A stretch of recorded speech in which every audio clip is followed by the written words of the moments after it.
You can have 99 problems, but once you have a health problem, you only have one problem. You have to go into the hell of your own past. I had to get an A+ for every test. If not, I would be totally incompetent. You cannot run away from pain anymore. The idea of timelines. I have to start a family at 25. These stories that we tell ourselves, right? Where does it kind of come from? We realize that the origins of these stories sometimes don't even come from them. Are they our identity? When we identify so much with a specific story that we become the story, that is what we call narrative fusion. I'm Ron Yap. I am a counselor by training and I run an Instagram page called Mental Health CEO that's dedicated to raising awareness of mental health conditions and destigmatizing mental illnesses. I had several conditions, right? OCD, anxiety, depression.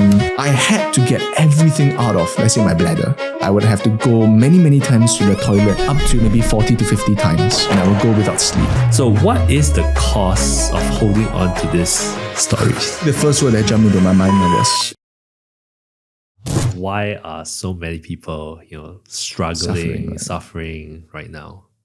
I think one part of it is this idea of suffering being so normalized in society that a lot of people feel that their issues are not worth even seeking attention. And the other aspect that I feel is relevant to today's discussion is this idea of how we are so often stuck to these stories that we tell ourselves. And these stories are, they're there for a reason, but a lot of the times we tether ourselves to these stories that are no longer useful and no longer suit us anymore. And that actually causes a lot of suffering. What are some of these stories? Keywords of must, have, forever, I am. All these superlatives, right? These are often signs of a thought and a story that has to be unpacked. Very simple example. The idea of timelines. The idea that I've seen so many of my friends talk about, I have to start a family at 25. Or I have to get, amongst my entrepreneurial friends, I have to get a 6-figure income, otherwise I'm useless or incompetent or X, Y, and Z. So just to clarify, these stories that we tell ourselves, are they our identity? Good question. A lot of people think that the stories that they adhere themselves to come from themselves. They think that, this is something that I have to do because I came up with it. But a lot of the times when we dig deeper into these stories, we realize that the origins of these stories sometimes don't even come from them. It comes from their family. I have to become a certain occupation because it's the family tradition. It comes from culture. The idea that maybe certain paths in life are desirable and some are not. And this is with regards to both maybe the workplace, the choice of career, and also starting a family. So I think that's a huge one that is in line with cultural. The story I've told myself, I think as an entrepreneur, what I've built, it becomes the identity, right? 100%. What becomes kind of this identity for a very long time. Just curious, right? These stories that we tell ourselves, right? Where does it kind of come from? Sometimes these stories were formed at a young age. It comes from preconditioned beliefs from family, society, and also the stories that we tell ourselves. And it also comes from things that we wanted in the past that maybe sounded cool or good on paper, but the version of us that exists in the present now, maybe we are less inclined for that. So it really kind of shape what you do and really how you behave as well also. 100%. And actually stories that we tell ourselves, sometimes it's a good thing as well also, right? Stories that we tell ourselves, and just again to reiterate that they're there for a reason, right? To motivate us and drive us to pursue this outcome. But the problem is that oftentimes when these stories are no longer helpful to us, that's where the suffering comes in. Did you tell yourself, stories? Totally. I had several conditions, right? OCD, anxiety, depression. And I realized that for each condition, there was actually not just one, but several stories attached to each condition. For example, my OCD condition, it's something called sensory motor OCD. And this is an OCD that's very interlinked with physical awareness of your body. For me, it was this sensation of like peeing. So my big issue was that I would have to go many, many times to the toilet before bed, up to maybe 40 to 50 times. So this would be like 4 or 5 hours, sometimes the whole night. And I would go without sleep for the next day. And the story that I told myself on the surface was I had to get everything out of, let's say, my bladder. And that led to this repeated ritual to go back and forth between the toilet. But beneath that story, there was actually something more. There's this idea of that if I couldn't control the one thing that was mine, my body, so this idea of I have to exert control of my body, I have to get everything out, was what led to a form of suffering. Let's say for my anxiety, a lot of it was to do with social conditions. The idea that all of my social interactions had to be flawless, it had to be perfect. And because of that, I sat every night at my void deck for like 2 to 3 hours every day, just like replaying the social situations that I had. And the other thing was also, I think a lot of people can relate to the idea of grades. I had to get an A+ for every test. If not, I would be totally incompetent. So yeah, these were all just some of the stories that I told myself. And you notice that there's often like a surface story, and below that there's a deeper story about what I truly needed but lacked, be it control, be it connection, affection. And I can almost imagine the stories just weighing on you, right? Totally. And in that process itself, it's definitely not a good thing. When did you find out that these stories weren't serving you? I think my question is like, how did you know that this was not the right story for me anymore? I only got diagnosed with OCD like probably 2 to 3 years ago, when I truly started to listen to what both my mind and my body was telling me.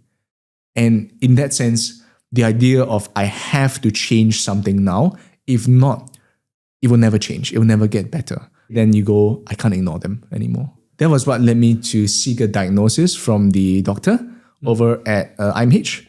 And that, funnily enough, was also what led me down this path of mental health to becoming a counselor, a therapist, and starting my page. Finding out about or having that awareness of maybe the conditions that you have, but at the same time right now, pushing that content out to the world as well, helping others that Definitely may need that help as well. It's quite therapeutic sometimes to make content because I'm making content for my younger self. And it just turns out that there's so many other people who need that content as well. You shared with me just now about narrative fusion. What does that mean? So what that means is that we all have narratives, right? We all have stories, and sometimes they serve us in helpful ways, sometimes not. But the problem is that when we identify so much with a specific story that we become the story, that is what we call narrative fusion.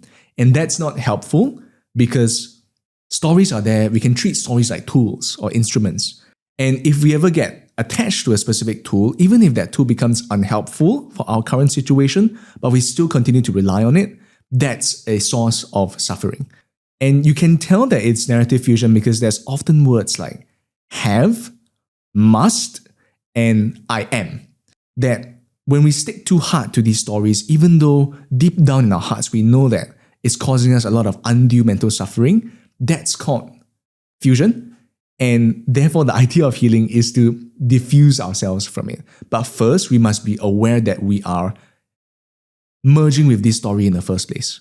You've identified so much with that identity, letting go or not knowing that everything ends. I think that was that difficult point. And I think at that beginning, you don't get it, right? Yeah, and sometimes you do have to go through that hell, that torture, to finally understand what people have been trying to tell you and what you have been trying to tell yourself. Like, agree, like you ignore the signs just to stick to that story. Yeah. That I think you have been, that you have grown comfortable with. 100%. Sometimes they're telling you a certain thing, right? And they will come back in more monstrous forms if you don't listen to them. And the idea is to be more aware of these signs, or ask it directly. What are you trying to tell me? And that's where a lot of the realization and insight comes from. And I think once you're at that stage where you're aware, How does that, diffusing or diffusion kind of like look like? Totally. After having awareness, there's a few practical things that we can do to begin this road of diffusion, which is telling your mind and convincing your mind that you are not this story. You add in this keyword of, I am thinking that I have to get $1 million. The other thing also is to really reconsider like whether these stories are contributing to your suffering, right? Because like we said, all these things that our body and mind are trying to tell us, there's a message that they're trying to send. So when we are more in tune and more willing to hear what these signs are trying to say, that's where the healing comes from. How do someone know that they're stuck in a story? Like, whose voice is it? Wow. The first thing I understand is, where does that story come from, right? Even in something like, okay, for example, like say the thought, I have to start a family by... I have to start a family by 28. With this sentence that you've just said, right? Is this you saying the question? Like, you have it in your mind now, right? No, I think it's like societal expectation because you kind of see, families being formed at the age or media. Okay, yeah. 100%. But who exactly is telling you this question? Like, whose voice is it? Voices can come from it could not just even be like a real person, right? It could be a manifestation of Singapore culture. It could even be, Lee Kuan Yew telling you to like have kids. Exactly. You ask whose voice is it, right? And who's, we go into in sessions, right? We go into the details. What's the pitch of this like person? What's their volume? What's their tone? Are they shouting at you? Are they whispering to you? And did this happen to you actually like in the past? So what is the cost of holding on to these stories? The first word that jumped into my mind now was everything.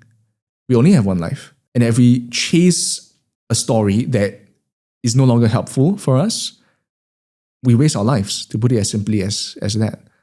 And in this case, it's not just the person you love. It is the job that you choose, the career that you choose, what kind of family you want to lead, and it's all these other things that shape your life. How does one really come to, I think, that realization, right? In terms of, because I think for me, you have to go through that struggle, that pain, to then realize that the identity doesn't serve you. And I think the work starts from there. You have to go into the hell of your own past. You cannot run away from pain anymore. Because when you do that, there comes this another form of pain, that's suffering, that results when you avoid the messages, when you avoid what your pain is trying to tell you. And this looks different for everyone. For others, it could be in therapy and it's reflected to you by a therapist. It could be reflected to you by a loved one, but oftentimes it's by yourself. Or it could come in the form of maybe, let's say like a physical illness. There's an increasing number of people who have maybe contracted cancer or some other terminal illness because they realize that they work too hard. You can have 99 problems, but once you have a health problem, you only have one problem. You look back and you realize there are signs. And you tell yourself, I should have looked at the signs. Before we kind of get into such a state, how could we help people diffuse from their story, right? Introduce elements in, their daily lives to find ways to build that awareness and diffuse that. This idea of helping them to realize that this current path is not resulting in the life that they want to go on. And that is through daily conversations and reminders and stuff like that. But in order for a person to be able to attune to that kind of conversation in the first place, they must be in a secure enough environment that they feel safe to let go of that story. Because let's say you feel like you're in a chaotic family environment, a chaotic marriage, obviously you will want some identity to hold on to in the midst of your chaos. So my advice for anybody that wants to help a person like that is to be what we call a secure base. The idea of a secure base is someone who is able to shoulder their pain with them, but not solve their problems for them. It is to be there and shoulder their pain with them, truly hear them, and then help them to realize that this path that they're on is not the right one. Shall we try on me? What I like to do before we go into this huge reflective and talking aspect, right, is to get more connected with ourselves. It's a very simple mindfulness exercise. Let's close our eyes, put our feet firmly on the ground. Take a deep breath. Imagine that there's a current through the floor going up now from your legs, your feet, to your ankle. It's going up to your thighs, your chest, to your diaphragm, to your neck, to your head. Take one more deep breath. And with that, you let out this current. And now we are in the mood for change. We talked a lot about stories just now. My question is, which story would you like to address at this point in time? I've always mentioned, I think, to myself and to many people, I don't have time. Being a busy entrepreneur, constantly chasing for that growth and just working. I don't have time, is it? I don't have time. And is that the story? I think that's the story I Do you gravitate towards. Do you tell yourself that story? Like, I don't have time? Or is there another thing that you tell yourself? A lot of times is I don't have the time to do this, I don't have the time to do that, right? We just need to get to that point. Fast. You said getting to the point. What does that point look like? Basically, work is done, right? Work is done. You reach a certain goal that you set yourself to achieve fast. Yeah. And okay, let's say you did get this done. When I imagine that task is checked off, right? How would you feel? Relief. That is done. Okay. And what's next? And when you think what's next, what do you feel? All over again, right? The anxiety kind of comes back in again. But yes. Okay, so let's do something interesting. If you were to describe this sense of relief as a color, what color would it be? Blue. Okay, tell me more about the blue. Is it a deep blue? Is it a weak blue? Calming blue. Like a sea. Like a sea. Yes, blue. correct. Yes. And then for this anxiety, right? Tell me about the anxiety. What color is it? Like, how strong is it? Oh, it's like orangey red. Not very pleasant, right? Nah. Yeah. So if we were to put them like on this wall, right, and we combine them into a ball, which color dominates? Orange red. Right. Yeah. So you're saying if we combine the relief and the anxiety, right, the anxiety dominates relief. Yeah. And you agree with me that they're actually part of the same system. Yeah. Right? It's like a treadmill. You run for a while, you achieve this certain thing, you feel, I'm relieved. But then immediately you see that there's 1 million other things on I call it a treadmill, but it's also like a drug, right? That sense of relief, yes, it's coming, and we should definitely appreciate that moment of peace, but it's part of the system keeping you stuck, right? The other thing that I will touch on is, you said, I don't have time. When do you begin telling yourself that I didn't have time? I know it was a lot more apparent when you're running your business. Yeah. But you zoom in way back, then you're just inundated with a lot of things that you are being asked to do. And I think that it could have come out way earlier on. Which is how long? School, maybe. Wow. Just now you said the things that you're being asked to do. Who's asking you to do the things? School, myself sometimes. Okay. Your teachers, your family, your parents, I imagine. So it's a mix of you telling yourself the things that you have to do, and then everybody else telling you what to do also. Yeah, I think it's just really the system, right? You've got to clear this, clear that. And you see that this is part of the culture that you are brought up in. Close your eyes. Yeah. Right now you have all these things going on in your head. A genie or a fairy or whoever comes in to your bedroom at night. The genie waves a wand or casts a spell. Boom. Now you have all the time in the world. Your schedule or whatever is completely free. And so my question is, right now, as we are closing our eyes, I want you to bring me through a day of what that looks like. Can we do that? Yeah. Okay, let's open our eyes. Bring me through your day. I'll wake up. I will not check emails and I will really just relax, right? Spend time with my kids, my family. Yeah. at peace, right? We're not rushing for anything. What does that conversation look like? How was the morning? What are you gonna do today? Okay. And off they go to school and work. And I think I just have time for myself. I would go to swim, right? I will not be worried, I think, about what's to come, and just be able to, I think, be in the moment where I have time for myself, swim, and just be in your own thoughts. So if you were to describe this life, right, this day, right, again as a color, what would it be? Bluish and yellow. More chill, cooler, More chill. cooler colors. Correct. One thing that I'm good at, right, is that I can hear like people's like Sambo Day, right, and I can tell like what do you truly value, right? Freedom of self-expression. It also emerges in the fact that you're swimming, right? Swimming, there's no boundaries. I think that's why I love swimming. And what I'm feeling is that right now, you're being asked to do a lot of things that you don't want to do. Yes. Okay, in the context of work, you're being asked to do because there is that constraint and requirements for you. And I think more so when you're an entrepreneur, that the work that you need to do sustains people around you.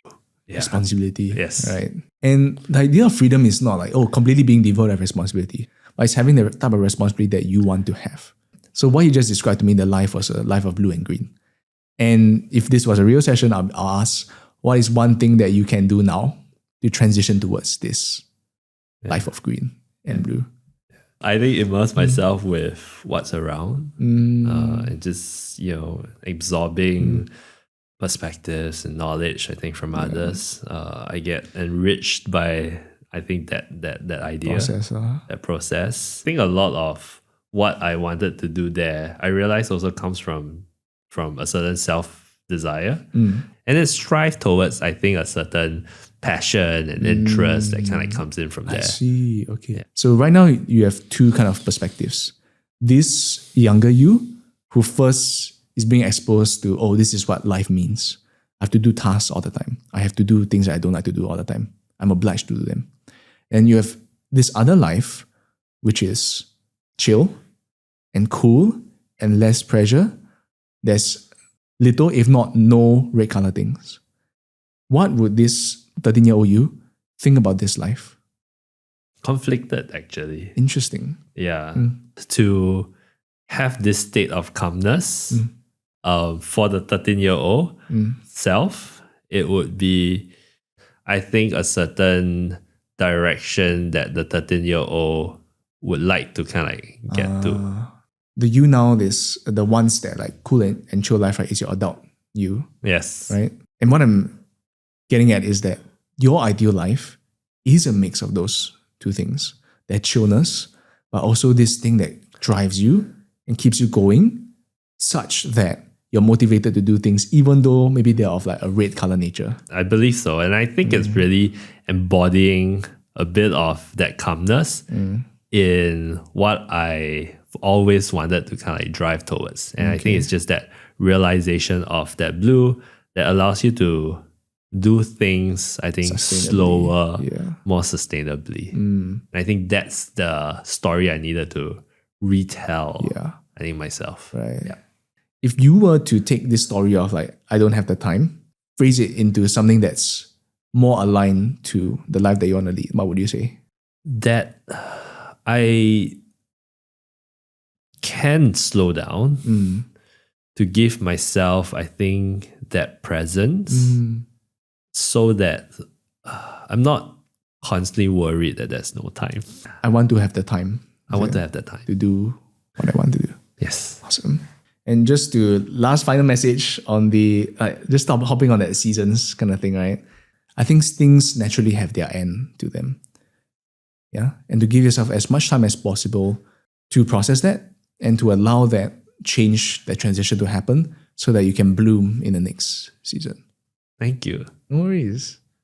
We've compiled a guide for you to download in the comments below. So click on the link. We'll send it over to you over email. Don't miss out our next episode. Like and subscribe this channel. At the same time, drop in the comments below. What are some of the stories you're telling yourself?